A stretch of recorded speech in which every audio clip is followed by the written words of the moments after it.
L'héritage paradoxal de la famille Obama, de la Maison-Blanche à la maison de production. L'épilogue doré, quand la célébrité éclipse la politique. En janvier 2017, la famille Obama a quitté les fastes et les responsabilités écrasantes de la Maison-Blanche, marquant non pas la fin d'une histoire, mais le début d'un chapitre extraordinaire, celui de la transformation d'une entité politique en une marque mondiale de lifestyle et d'influence culturelle. Leur départ n'a pas signifié un retrait, mais une ascension vers un nouveau firmament de la célébrité et de la richesse, une réalité qui a souvent surpris, voire choqué, ceux qui n'avaient vu en Barack Obama que le président austère et en Michelle Obama que la première dame dévouée. 8 années de pouvoir absolu ont jeté les bases d'une fortune et d'une influence qui ont explosé, loin des contraintes et des plafonds de verre de la vie publique. L'ancien président a plaisanté lui-même sur cette nouvelle réalité financière.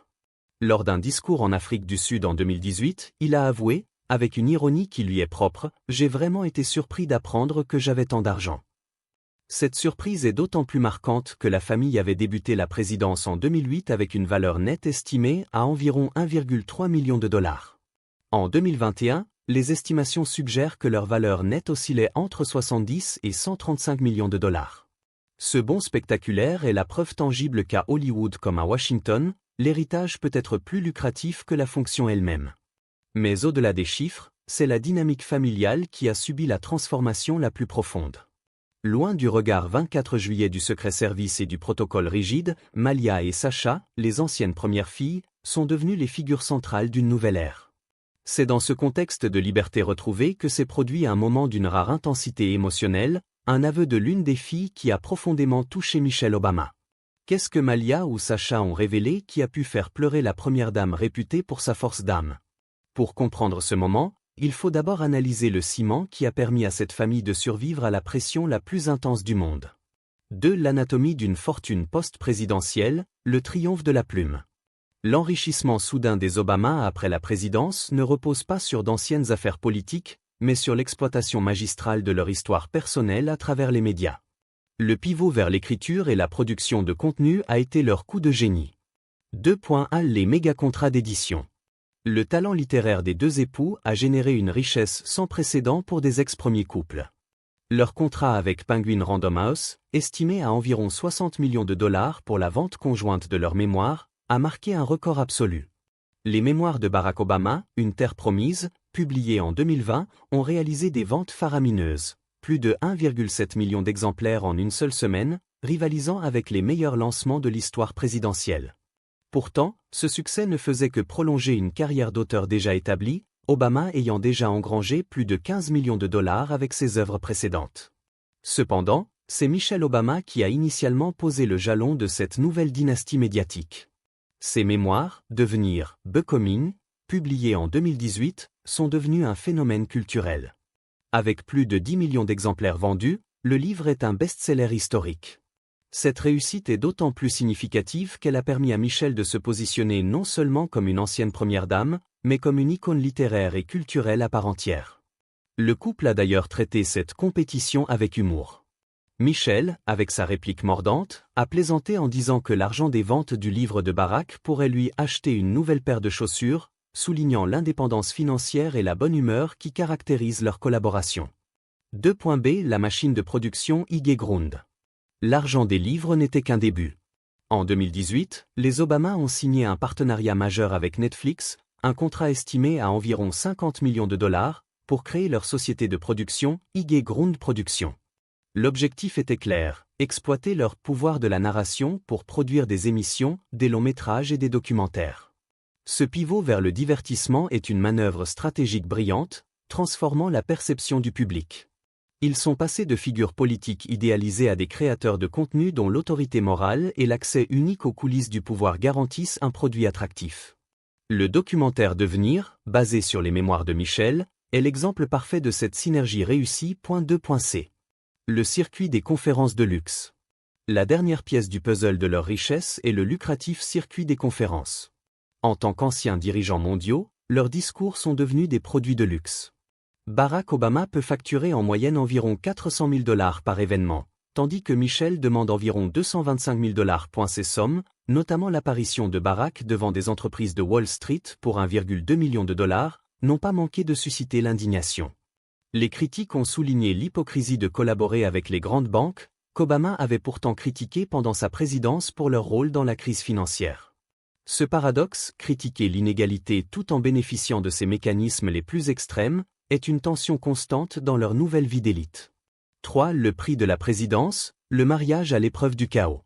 La stabilité financière et la gloire médiatique qui caractérisent leur vie post-présidentielle contrastent fortement avec les turbulences qu'ils ont traversées au début de leur mariage. La présidence a peut-être cimenté leur légende publique, mais elle a failli détruire leur vie privée. Michelle Obama a révélé dans des interviews que, durant les 10 premières années de leur mariage, ils se sont mariés en 1992, elle ne pouvait pas supporter son mari.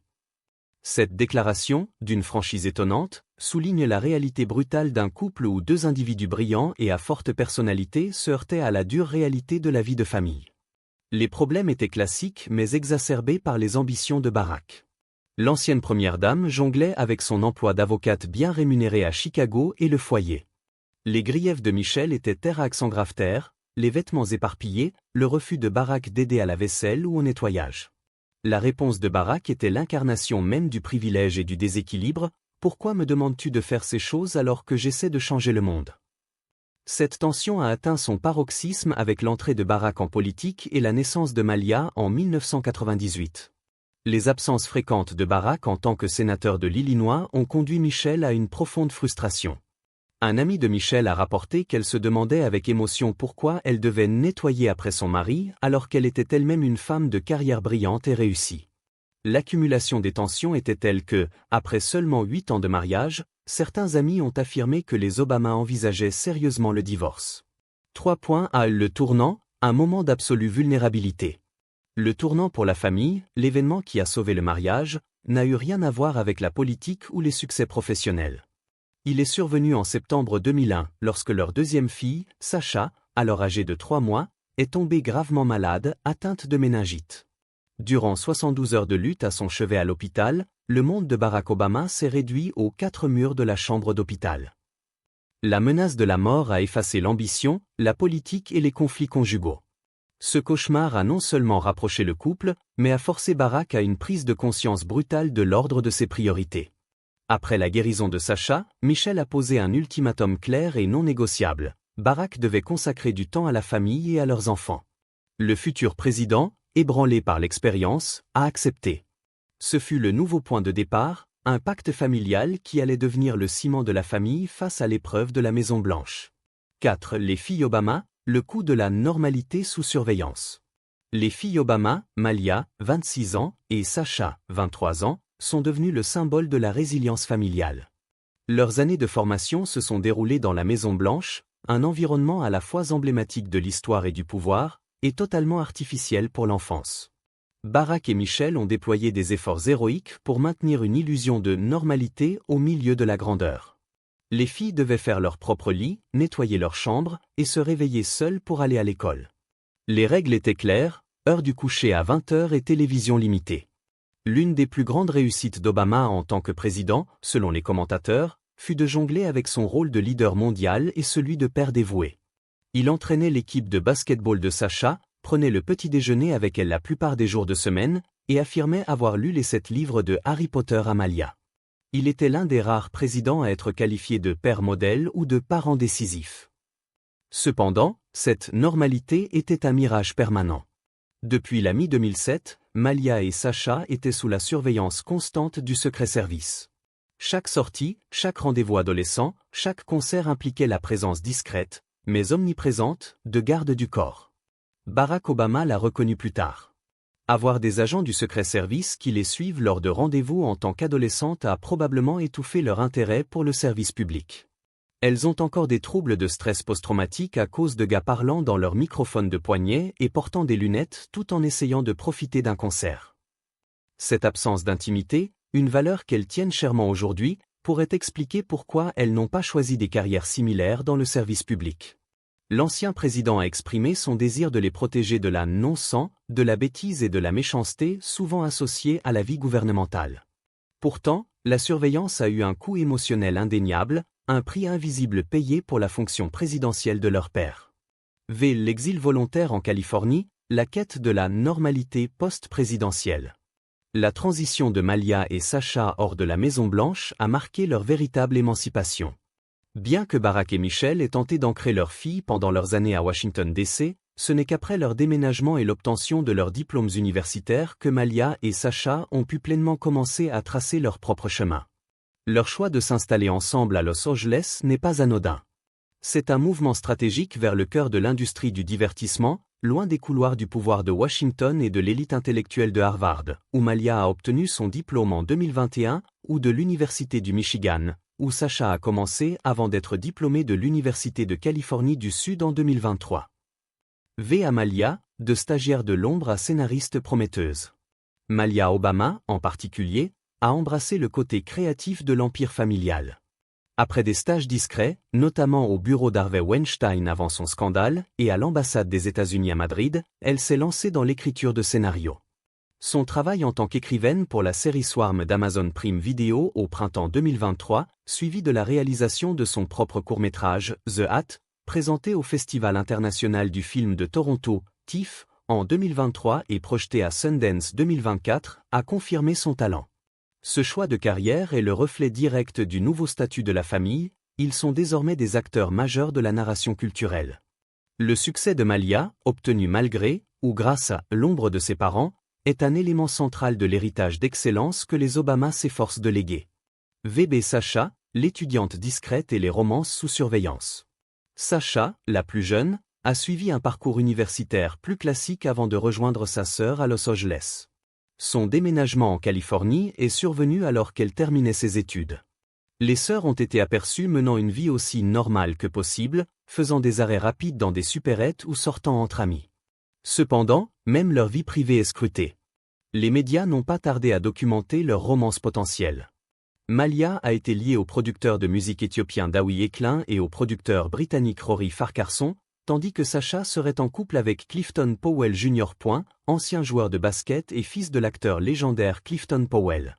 Ces détails, bien que superficiels, illustrent l'impossible quête d'anonymat pour les enfants de présidents. Même vêtus de manière décontractée, le poids de leur nom les rend immédiatement reconnaissables et dignes d'intérêt médiatique. 6. L'aveuglement rétrospectif, le pardon qui a fait plier Michelle.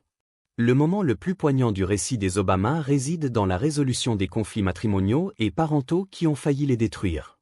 Le stress de la présidence, paradoxalement, a servi de catalyseur à leur réconciliation durable, mais c'est la reconnaissance tardive de leur fille qui a validé la méthode de Michelle. Barack Obama a souvent raconté l'anxiété qu'il habitait à propos de la parentalité. Dans un environnement où des majordomes et des aides étaient omniprésents, il craignait que ses filles ne développent une attitude de privilégiés. Il est resté fier de la résilience de Malia et Sacha, ils sont juste des gens gentils, ils n'ont pas d'attitude. Cependant, la véritable victoire pour Michelle Obama n'est pas venue des éloges publics, mais de l'aveu simple et honnête d'une de ses filles, probablement Malia, en réfléchissant à ses années. L'aveu, rapporté par Barack Obama, a eu lieu dans un contexte de discussion sur les sacrifices faits par Michelle et la période difficile du début de leur mariage, où le divorce planait.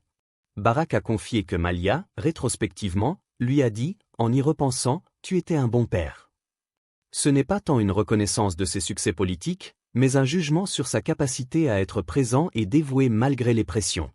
Pour Michelle, qui avait posé l'ultimatum familial après la maladie de Sacha en 2001, ce simple aveu était une validation complète de sa position passée.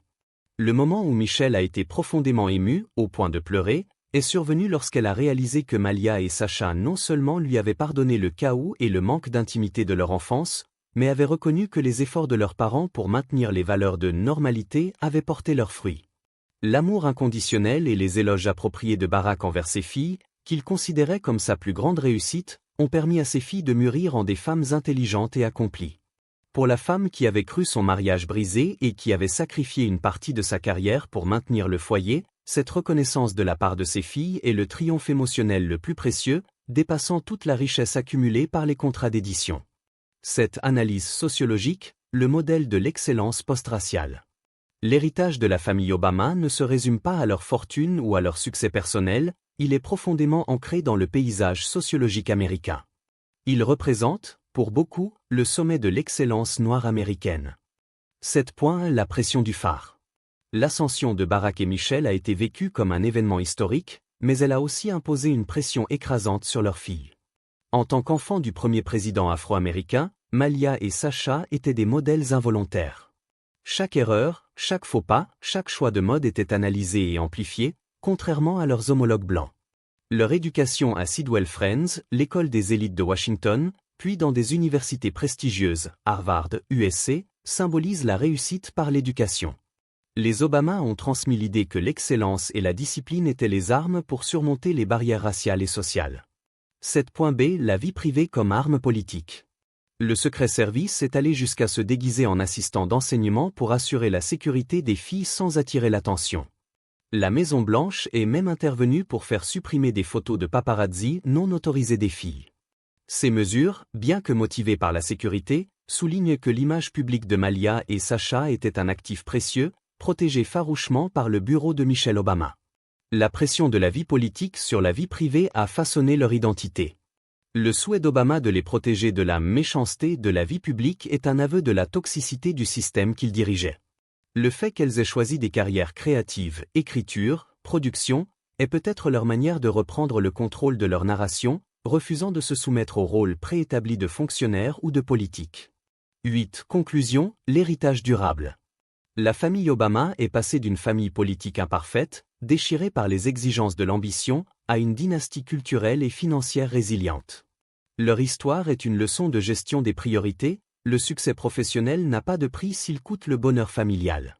Leur patrimoine, allant des manoirs, la maison de 6400 pieds carrés à Chicago, la propriété de Martha S. Vineyard, au partenariat avec Netflix, est la preuve que le service public, lorsqu'il est géré par une marque forte, peut être le tremplin vers une richesse et une influence sans précédent. Mais, au-delà de la fortune, le véritable legs des Obama réside dans la force de leur unité face à l'adversité. Le moment où Malia a rendu grâce à ses parents en les assurant qu'ils avaient réussi à être de bons parents au milieu du chaos est la validation la plus puissante de leur sacrifice. C'est l'histoire d'une famille qui a réussi à changer le monde tout en préservant le cœur de son foyer, offrant un modèle complexe, mais inspirant, de l'excellence moderne.